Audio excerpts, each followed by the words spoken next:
How many here is a fan of change?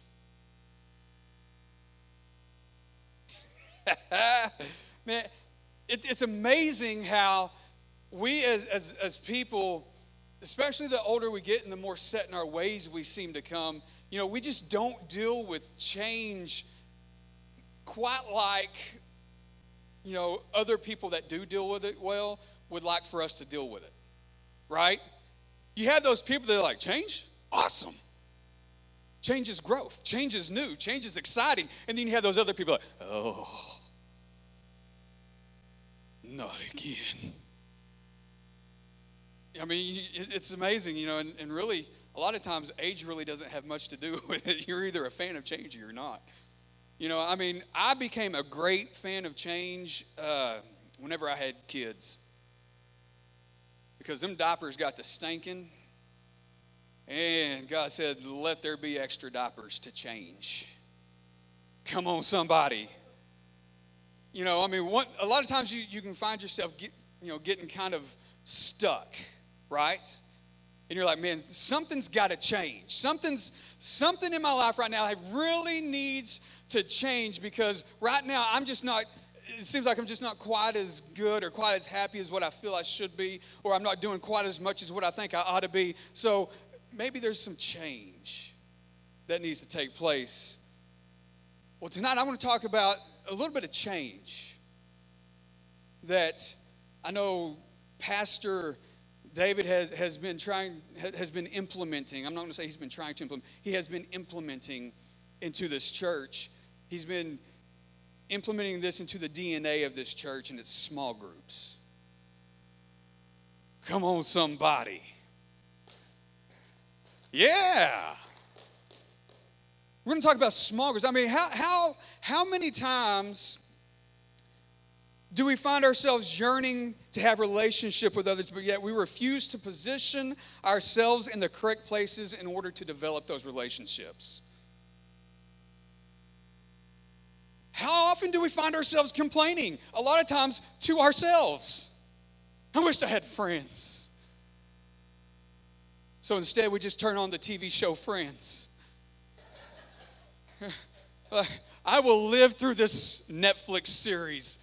I will live through these reruns. I will not do what it takes in order to live it myself.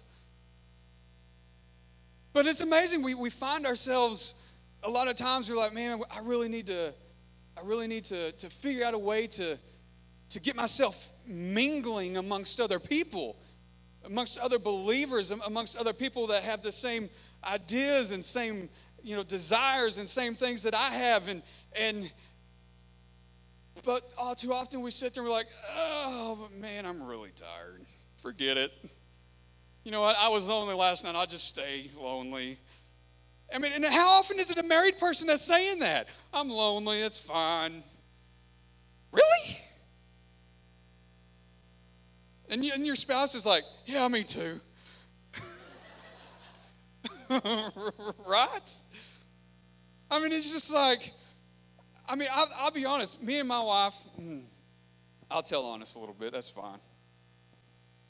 I'll ask forgiveness rather than permission. We've sat there. I don't know how many times we've sat there in the privacy of our own home and we'd talk, and you're like, man, we really need to start hanging out with other people. We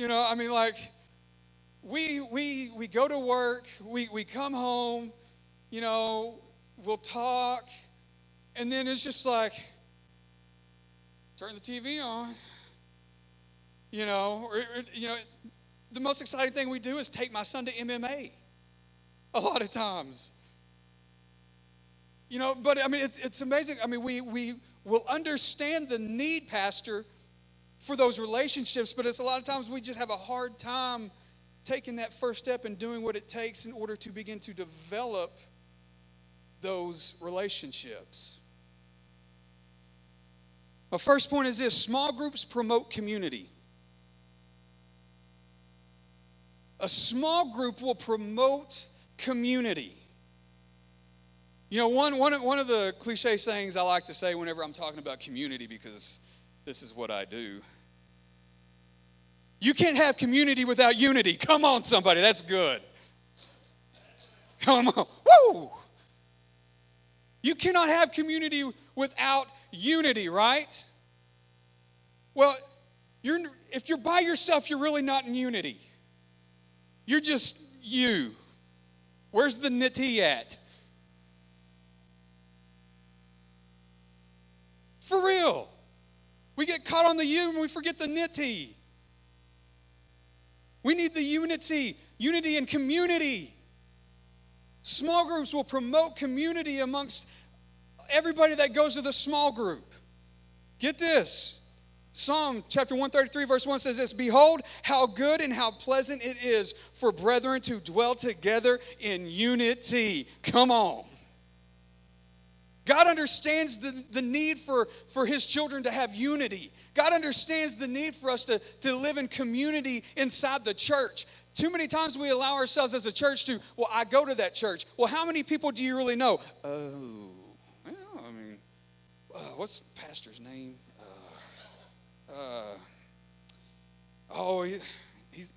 His dad started the church. It's coming to me. Oh, how long have you been going? Oh, I've been going to Faith Church for years. But you don't even know the pastor's name? Well, I know I go. Once or twice a month. Or two. Small groups will promote community inside this church. I'm telling you, as we begin to meet in these small groups, as we begin to come together as small groups of people with one commonality, with one goal in mind, with one purpose in mind, all of a sudden we're going to find ourselves gaining these relationships of people that we possibly would have never even talked to. But yet, because we're in a small group together, we find ourselves saying, "Hey, what's your name?" "Hey, my name's Clay. Man, I didn't realize you were a fan of this. I didn't realize we had these things in common." And all of a sudden, there's these bridges being built. There's these bridges being built between people. And so now you're beginning to go from you, and you're starting to be able to find the nitty, and you're putting them together. And God's beginning to weave it all together into one word like it's supposed to be. Come, unity. If you're not going to come, where's the unity? Small groups, I'm telling you, if you'll get behind these small groups, if you will come to an understanding as to what Pastor is doing, as to why he is implementing this into the very DNA of this church. His goal is, this is not a church that started small groups. He said, this is a church that is small groups. This is a church that is going to be small groups. You grow larger by growing smaller. Boy, I just blew some of y'all's minds right then. Like, he obviously went to Duncan. Wow. You grow larger as a collective church by growing smaller and producing these small groups for people to come to and for people to get plugged in and for people to come in to realize, man, I need community in this church. I need community in my life. And now all of a sudden, because they've developed this community, they've come into unity with other people inside their church. Now all of a sudden, the goal is set. I'm going to start inviting people to small group. And once we begin to start inviting people to small group, man, you really ought to come Sunday morning too. All of a sudden, okay, well, if Faith Church Sunday morning service is anything like the small group, my gosh, I'm in. I mean, people are so nice. I feel like I belong. I feel like I can do this because I know I'm not alone. I know I'm no longer by myself. I now have people that I can lean on. I now have people that I can trust.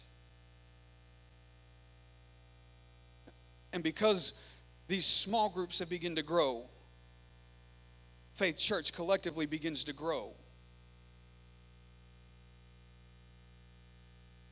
Small groups will promote community. Ephesians chapter 4, starting verse 11, says this, and he himself gave some to be apostles and prophets and evangelists and some pastors and teachers for the equipping of the saints, for the work of ministry, for the edifying of the body of Christ, till we all come to the what? Unity. Is it up there? That's, okay. Till we all come to the unity of the faith and of the knowledge of the Son of God, to a perfect man, to the measure of the stature of the fullness of Christ. Yeah, y'all keep laughing. That's fine. But till we all come to the community, it's for the equipping of the saints. These small groups are meant to equip us.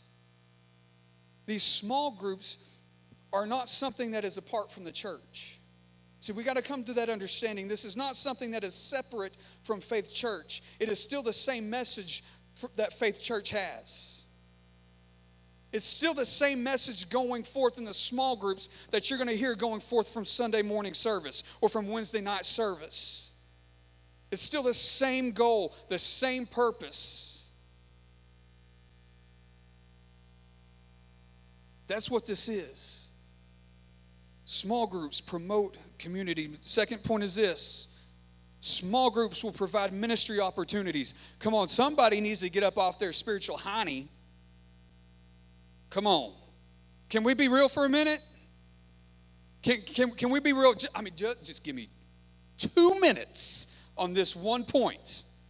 We've got too many fat Christians that go to church and get fed and then do nothing with anything that they were fed, with anything that they were given, with anything. They're like, well, we'll be back next service. I'm going to go back to my at home, watching Friends. I would invite you, but I don't want to.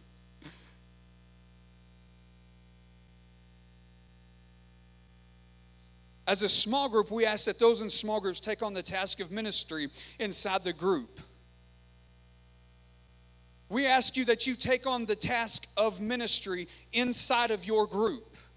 That means meeting needs, praying for one another, hospital visits, always pointing others towards Christ. Pastor, quick question. How many of you are there? There's one. One. You can count him. He's right there. He's in, is that salmon color? Peach. He's in the peach shirt. Peach salmon colored shirt. One. You're not going to find any more Pastor David Morrows running around this place. It's just the one. You have all of it. He's the original. You have the original. He can't do it all. I mean, I've never seen him walk through a wall. Just saying, I've never seen it, Pastor. If you can do it, first of all, that'd be way cool. I would love to see it. But I've never seen it. I've never seen him walk on water. I've never seen it. If you can, again, please show. There's Baptism Sunday. No, that wasn't baptism. You were dedicating. But we can make it baptism if that's the case. But pastor can't do every single thing in this church. I mean, if you'll take a look at this church has actually, I mean, it's beginning to grow, right? The bigger the church is, it's almost like the smaller the one person becomes. He can't take on every single thing that comes on with every bit of growth inside of this church. It's impossible. Can't be done. It just can't. Pastor can't make every single hospital visit all across the state of Oklahoma. He can't make every single, I mean, just you fill in that blank. Every need that you have as a church, he can't do it all. Would he be able, I mean, would he love to be able to do it? Sure, he probably would. That's his heart. But he can't. These small groups provide ministry opportunities for people who normally don't even do ministry. It's time for us to step up our game a little bit. It's time for us to take on that challenge of, man, they need somebody to pray for. They need somebody to show up at the hospital. You know what? I don't have anything going on today. I'm going to go visit them at the hospital. I've never done it before, but you know what? How hard can it be to show up and say, hey, I'm here. I want to pray for you. That's really all I know to do. Welcome to ministry. Welcome to ministry. You'll find people inside your small group that say, man, I'm having a hard time. My husband or my wife just lost their job. We can no longer pay the bill this month. Is there anybody that could help? You know what? Maybe I can't do it all by myself, but you know what? Maybe as a group collectively, we can pitch $10 in and say, you know what? We're going to meet this need. Why? Because that's what Jesus would do. That's what we do in our small group.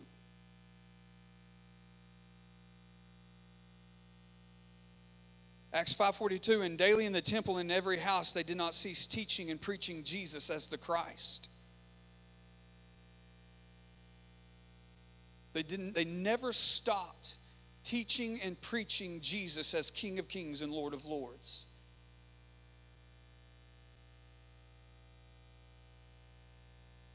Ministry is so simple. I remember as a teenager, that's getting longer and longer ago now. It's almost my 20-year high school reunion. Oh, yeah, that made you some. Rogers feels old.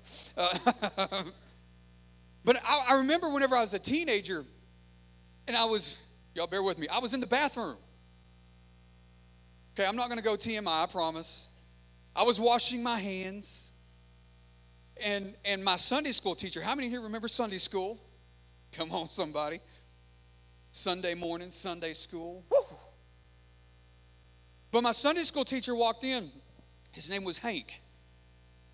Great guy, great guy. And I'm sitting there washing my hands like a good teenager, because that's what you do after you use the bathroom. You wash those hands. Cleanliness is next to godliness, is what I've always been told. And he noticed, I didn't notice this. Okay, because again, I'm just a teenager washing my hands. But there was water all over the counter where people had just been slinging it, and I mean, there's clearly a lot of clean hands. You know, God give us clean hands. We took that literal. And so there's like a bunch of water all around the sink, and he looked at me. You know, he got through washing his hands, drying his hands off, and he got a few extra pieces of paper towel, and he looked at me. He goes, Clay, ministry's as easy as wiping the water off this countertop. That's all he said. And as soon as he said that, and as soon as it registered in my mind what he said, Pastor, it's just like the light goes, poof. I was like, ministry is really that simple. So many times we have ministry as something that, well, you have to stand behind a podium on Sunday morning on stage, and people are looking at you, and people are clearly bored, and you're putting them to sleep, and it's a really awkward situation, and that is not me. I'm out. But ministry is as easy as wiping water off a table or off the countertop in the bathroom. It's as easy as picking up a piece of trash you see on the floor instead of just walking over it. Ministry is so easy, and small groups will give you an opportunity for all sorts of ministry. All sorts of ministry.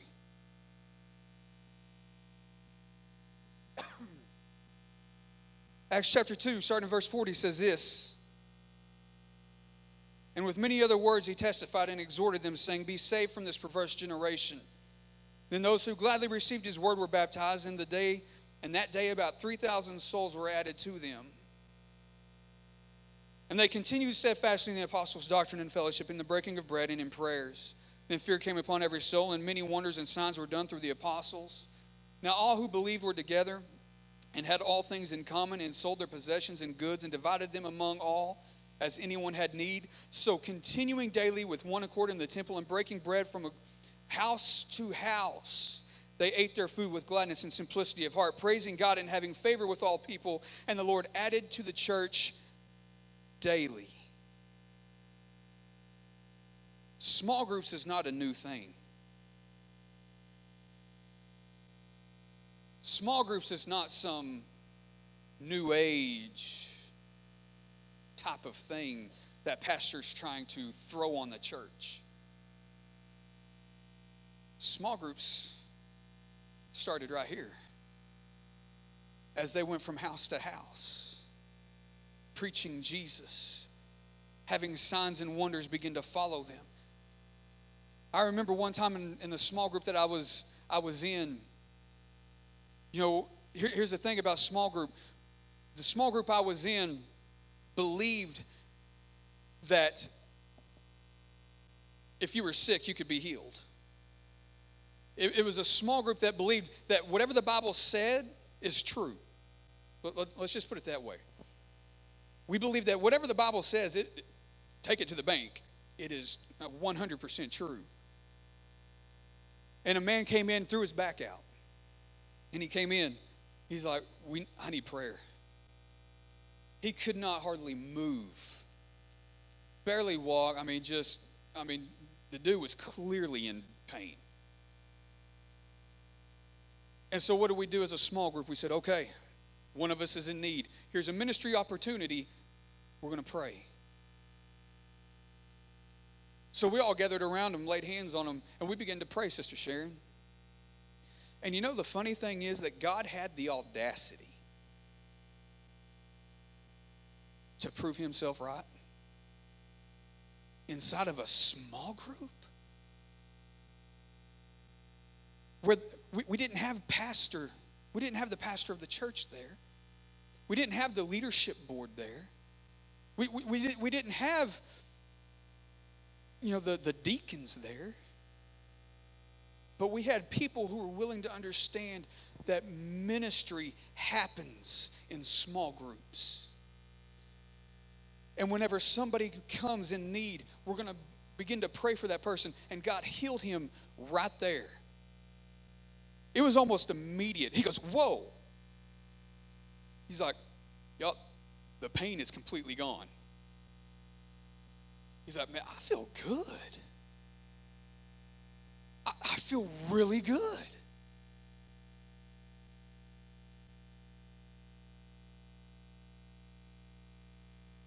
Man, I feel good.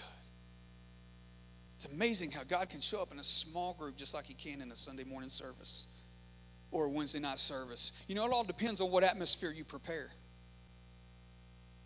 Come on. It all depends on what atmosphere you're willing to prepare. Are you willing to prepare an atmosphere for God to come in and begin to move?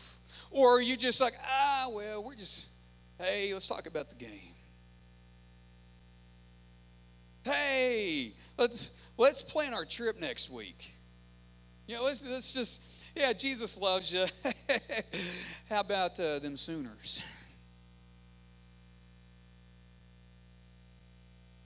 It all depends on what atmosphere we're willing to create for God. Is God going to be welcome in your small group? I hope so. If he's not, then please let me know. Please come to me and let me know, because I will get with Pastor Robbie and Pastor David and we will get some stuff figured out. I can promise you that. Small groups give you opportunity for ministry. My third point is this: understand that small groups have power. I need you to understand right now that small groups have power. They're not just little mini groups that just come with mini power. No, God is all powerful regardless of where he is, regardless of how many people are in the room. God is still God. God still sits on the throne. It doesn't really matter what's going on or how many people are in the room. As long as God is there,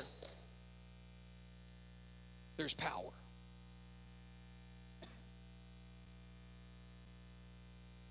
book of Judges. I want to read a few verses real quick. I'm not going to read the whole chapter, I promise. I'll skip around.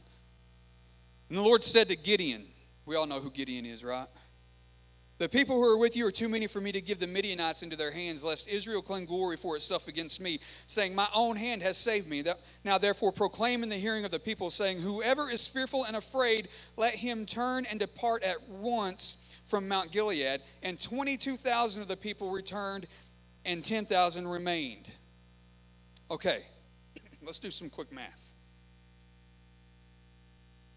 It just said 22,000 left, right? And 10,000 remained. So the starting number was what? 32K. 32,000 people. Okay. Verse 4, but the Lord said to Gideon, the people are still too many. God, we just dropped 22,000 people. Like, for real, like, seriously? The people are still too many. Bring them down to the water, and I will test them for you there. Then it will be that of whom I say to you, this one shall go with you, the same shall go with you. And of whomever I say to you, this one shall not go, the same shall not go.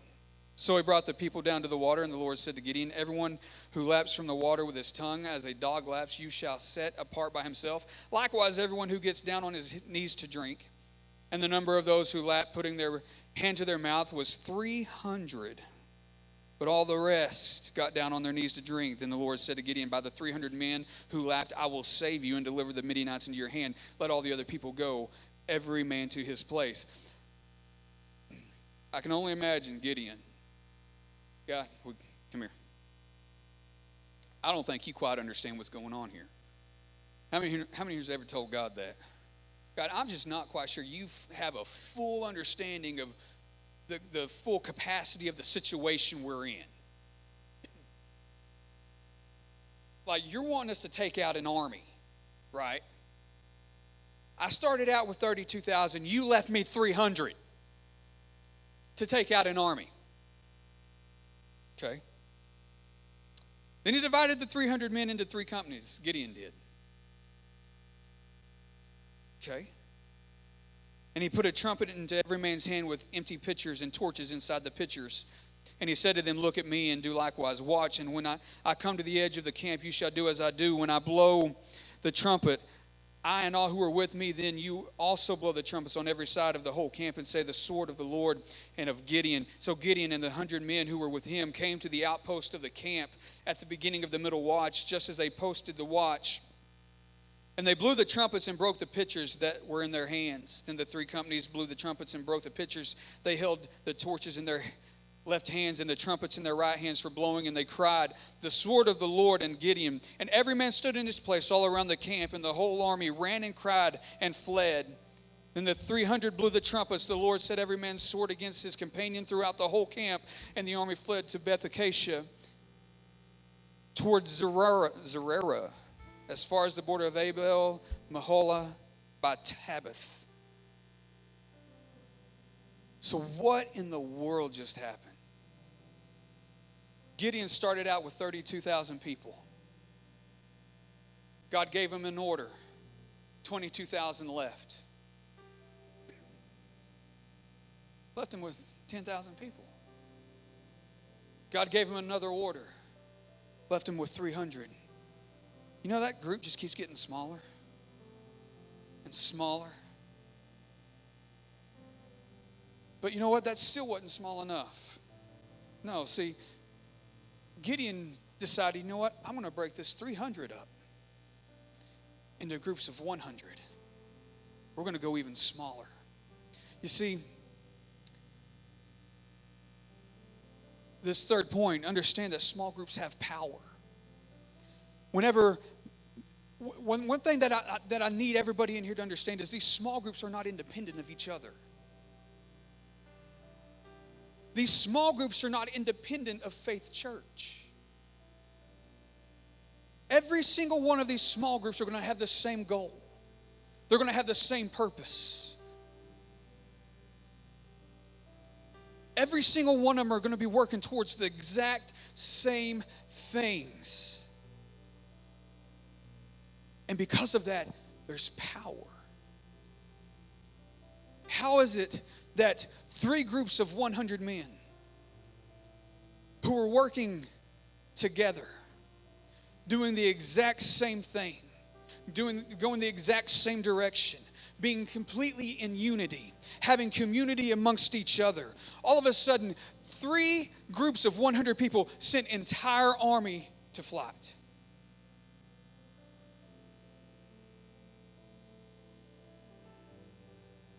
You see, whenever these small groups begin to go, the week of September 15th is whenever we're kicking them up. Whenever these small groups begin to take place, there's going to be a unity amongst these small groups. See, there's one common denominator in every single one of these small groups, and it's Jesus. And because these small groups are going to be working in unison with one another, all of a sudden, our community around us is going to begin to feel something happening. Why? Because whenever you have people who are willing to say, God, whatever it takes, God, no matter what it is, no matter what it's going to cost me, this group is going to go forward. Faith Church is going to go forward. These small groups are going to begin to move forward. And everything we begin to touch, every place we begin to go is going to be affected because we have one desire, we have one purpose and one goal, and that is to see Jesus come into the lives of people and transforming them. Think about it like this. If I'm to plant, I have this huge oak tree in my front yard. Huge. It started out as an acorn. Literally, this tree is 60 foot tall, at least. I mean, massive tree. Started out as an acorn. But because it was planted in the ground, and it said, it doesn't matter what the weather does, it doesn't matter what Mother Nature tries to decide for me, I'm staying planted. I'm going to make a difference. That yard is now different today than it was however many years ago whenever that acorn happened. And because that tree began to grow, it attracts life, Pastor. Life is attracted to it. Why? Because that tree provides cover. It provides food, shelter. I mean, it changed the area around it. And as we begin to plant these small groups in different areas, church, I need you to understand these small groups are going to begin to take root. These small groups are going to begin to attract people to them. Why? Because it's an opportunity for life. It's an opportunity for help. It's an opportunity for a time in need for them to get the answers they are seeking.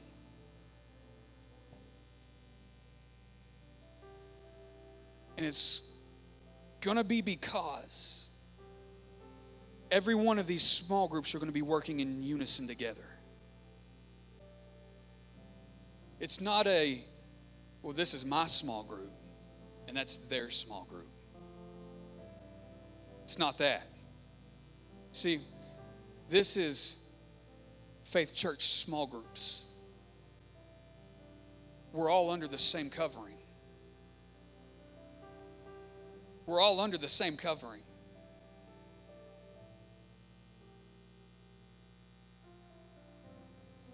There's power. Congregation, there is power in small groups.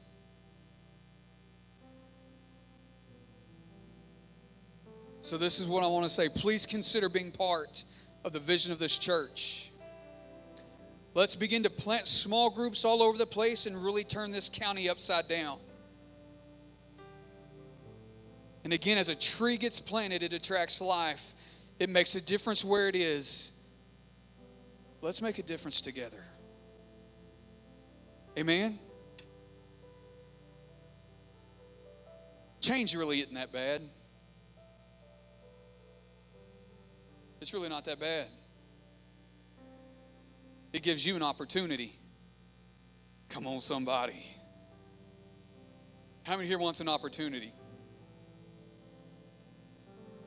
This guy. Put me in, coach. Put me in, coach. You know, Rudy just wanted an opportunity. That's all he wanted. So I'm going to challenge you tonight. Go to fcduncan.com, correct? I did get that correct. fcduncan.com. Our small groups are on our website. You can register to get into one of the several small groups that are on there. We have a pretty wide range of different topics. But I challenge you, don't sit there and just be the you. Find the nitty. For the love of everything holy in this world, find the nitty. Become part of a community inside of Faith Church. And let's see God do some amazing things. Amen.